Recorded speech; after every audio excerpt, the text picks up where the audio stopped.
आगे कर देता है। बात कर रहे हैं उसी अब्दुल मलिक की जिसके निजी स्वार्थ ने हल्द्वानी पर आगजनी, पत्थरबाजी और बवाल जैसा दाग लगाया। अब्दुल तो फरार हो गया, लेकिन उसके गुर्गे फिलहाल उत्तराखंड पुलिस की गिरफ्त में है।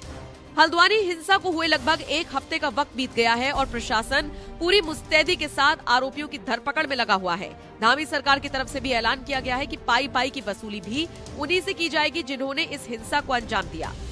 हम प्रदेश के अंदर इसका जो हमारा मूल स्वरूप है, जो यहाँ का स्वभाव है, उस स्वभाव को किसी कीमत पर बिगड़ने नहीं देंगे। हम इसको सहन नहीं करेंगे, बिल्कुल भी सहन नहीं करेंगे। जो सुन नहीं रहे फिर वो हमारी बात सुन लें। मैं उनको कहना चाहता हूं, हम देवभूमि में किसी प्रकार की भी हिंसा, किसी प्रकार की भी अराजकता, ये किसी कीमत पर हम सहन करने वाले नहीं हैं। उसके लिए जो जरूरी काम होगा वो जरूरी काम किया जाएगा। जिन्होंने भी बनभूलपुरा में जो हमारे सरकारी संपत्ति का नुकसान किया है, निजी संपत्ति का नुकसान किया है, उन दंगाइयों से, उन अराजक तत्वों से उसकी एक एक पाई वसूली जाएगी, चाहे कितना भी बड़ा रसूख वाला कोई क्यों ना हो। जिसने भी ये काम किया, जिसने भी कानून तोड़ने का काम किया है, कानून उसके साथ सख्ती से काम करेगा, बिना रुके बिना झुके लगातार काम करेगा।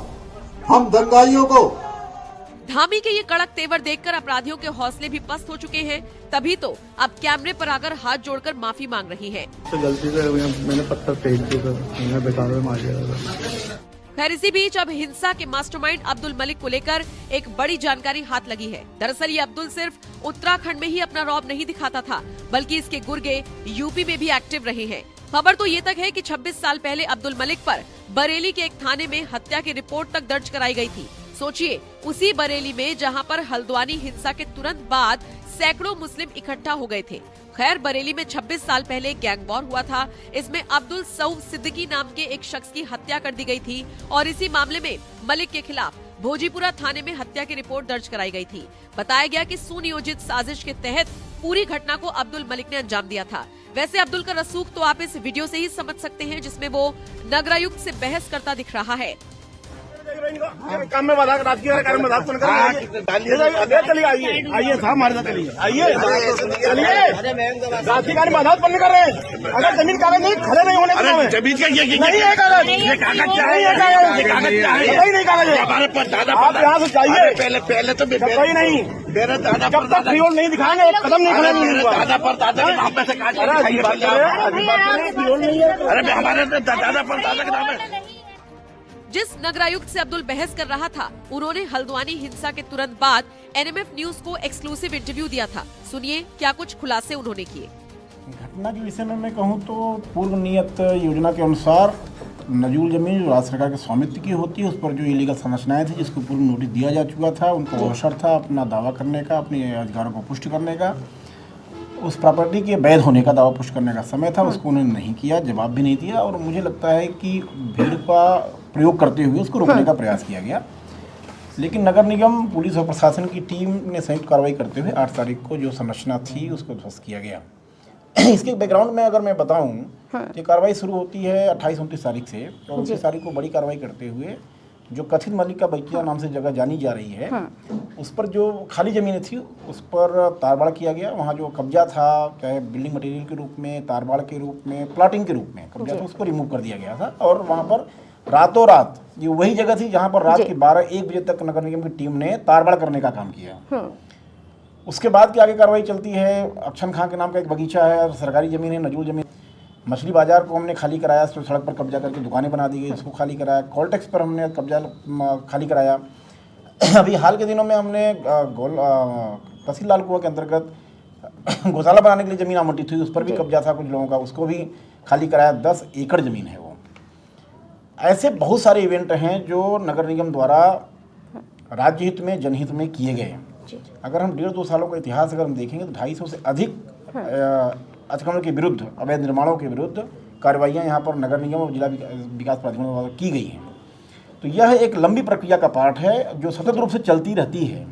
उसके अंतर्गत जब ये पैटर्न यहाँ देखने को मिला कि एक तरफ हम निजी ज़मीनों पर प्लाटिंग को रोक रहे हैं और अनियमित विकास को रोकने का काम कर रहे हैं, यहाँ पर सरकारी ज़मीन पर प्लाटिंग करके अनियमित विकास किया जा रहा है। जमीन सरकार की, जी। किसी का स्वामित्व तो नहीं है। रजिस्ट्री के पैटर्न को आप देखिए, 10-50 रुपए के 100 रुपए के स्टाम्प पर रजिस्ट्री करना, बिना कोई दाखिल खारिज नहीं, कोई मानचित्र स्वीकृत नहीं, रातों रात निर्माण कर दिए जाते हैं। अगले दिन एक नया प्लाट क्रिएट किया जाता है, फिर उसको बेचा जाता है। 25, 30, 40, 50 लाख रुपए तक के कैश ट्रांजैक्शन करके सरकार की जमीनों को बेच दिया जा रहा है। जी। और जिस प्रकार से कार्रवाई हुई, जिस प्रकार से विरोध का सामना करना पड़ा, उस पर इस आधार पर मैं कह सकता हूं कि मसल पावर से उन्माद फैला करके प्रशासनिक मशीनरी को सही काम करने के लिए, राज्य हित में, जनहित में काम करने से रोकने का प्रयास किया गया है। अब मुझे ऐसा लगता है कि इसके माध्यम से वो चाहते हैं कि वहाँ का कहीं और ऐसी एक्टिविटी हो रही जिसको हम आगे रोक सकते हैं, उसको रोकने का प्रयास किया गया है। मैं स्पष्ट करना चाहता हूँ, स्थितियाँ सामान्य होने के बाद फिर जांच की कार्रवाई की जाएगी, और जहाँ पर भी नजूल जमीनों पर ऐसे इस तरह के पैटर्न में काम हो रहा होगा उस पर निश्चित तौर पर कार्रवाई की जाएगी। और यह एक लंबी प्रक्रिया का पार्ट है, और लगातार इस पर राज्य सरकार के आदेश निर्देश प्राप्त हो रहे हैं, और हमारी जवाबदेहिता भी उसमें तय की जा रही है। आप एक आदेश को देखेंगे, उत्तराखंड सरकार का एक आदेश है जिसमें भी स्थानीय पदाधिकारियों के दायित्व निर्धारित किए गए हैं कि अगर आप इसका संज्ञान नहीं लेते हैं सरकारी जमीनों पर अवैध अतिक्रमण का, तो आप पे भी कार्रवाई की जानी है। दूसरा विषय मैं ये भी कहता हूँ कि निश्चित तौर पे पहले भी कार्रवाइयाँ होती रही हैं, लेकिन तत्काल वहाँ तारबाड़ और बाउंड्री वाल का निर्माण न होने से फिर इंक्रोचमेंट एक्टिविटी बढ़ जाती थी। लेकिन इस बार हमने रातों रात वहाँ पर तारबाड़ कराए हैं, बाउंड्री वाल भी कराया है, और उसका जनहित में उपयोग भी प्रारंभ किया है। जैसे अभी आप देखिए, ये जो कथित मल्लिक का बगीचा नाम का जगह है, वहाँ पर माननीय मुख्यमंत्री जी ने थाना निर्माण करने की घोषणा कर दी है। एक स्थान पर हमने जो जैम फैक्ट्री, उसमें हमने नगर निगम के वाहनों की पार्किंग बना दी है, और जो अच्छन खां का बगीचा नाम से है, उसमें हमने अस्थायी गौशाला बनाया है। तो ये जो जिन हितों में, राजकीय हितों में इसका उपयोग हमने किया, इन कार्यों के लिए हमारे पास कोई ज़मीन नहीं थी। तो मुझे लगता है कि सरकारी मशीनरी ने बड़ा काम किया है, और ये जनहित में काम किया गया है। लेकिन इसमें जो लोग उन्माद फैला करके, बलवा फैला करके हमको रोकने का प्रयास कर रहे हैं, सरकारी मशीनरी पर जिन्होंने हमला किया, अटैक किया है, उन्होंने एक बड़ा दोष किया है, आपराधिक कृत्य किया है। उसमें पुलिस निश्चित तौर पे जांच करके कठोर कार्रवाई करेगी। और इसमें जो जन सामान्य है, जिनका कोई लेना देना नहीं है, जो हमारे वीडियो फुटेज में कहीं नहीं है, उनको कतई डरने की आवश्यकता नहीं है। पूरे कर्फ्यूग्रस्त क्षेत्र में मजिस्ट्रेट लगाए गए हैं, घर घर जा रहे हैं, गली गली मोहल्ले मोहल्ले जा रहे हैं। आपूर्ति विभाग के लोग हैं, मंडी समिति के लोग हैं, दुर्ग विभाग के लोग हैं, मेडिकल के लोग वहाँ घूम रहे हैं, एम्बुलेंस घूम रही है। सारे मजिस्ट्रेटों ने घर घर जाकर के अपने नंबर दे दिए हैं, और कई लोगों को वहाँ से इस प्रकार जिनकी मेडिकल की आवश्यकता है, उनको एम्बुलेंस ऊपर कराकर हॉस्पिटल तक पहुँचा दिया गया है। और ये स्थानीय लोग हैं, वहाँ के जनप्रतिनिधियों के पास भी यहाँ के सभी अधिकारियों के नंबर हैं, उनके इंटरेक्शन होते हैं। बहुत सारे वहाँ हमारे पूर्व पार्षद हैं जो नगर निगम में लंबे समय तक उन्होंने काम किया है, उनके पास भी सबके नंबर हैं। वो लोग भी लगातार समन्वय स्थापित करके, वो या उनके परिजन, जो मित्र, जो जिनके पास भी नंबर हैं, वो संपर्क कर रहे हैं। तो मुझे लगता है कि जन सामान्य की सुविधा का पूरा ध्यान रखा जा रहा है।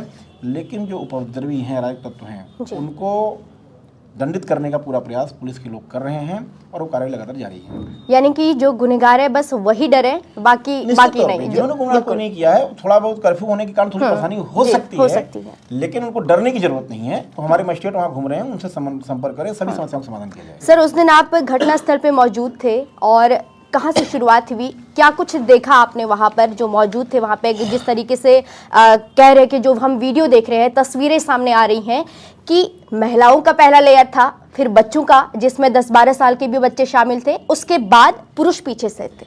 देखिए, इस पैटर्न को आप थोड़ा गौर से आप देखिए कि पुलिस और प्रशासन पूरी टीम पहुँचती है, जेसीबी मशीनें पहुँचती हैं, सबको हटाया जाता है, समझाया जाता है।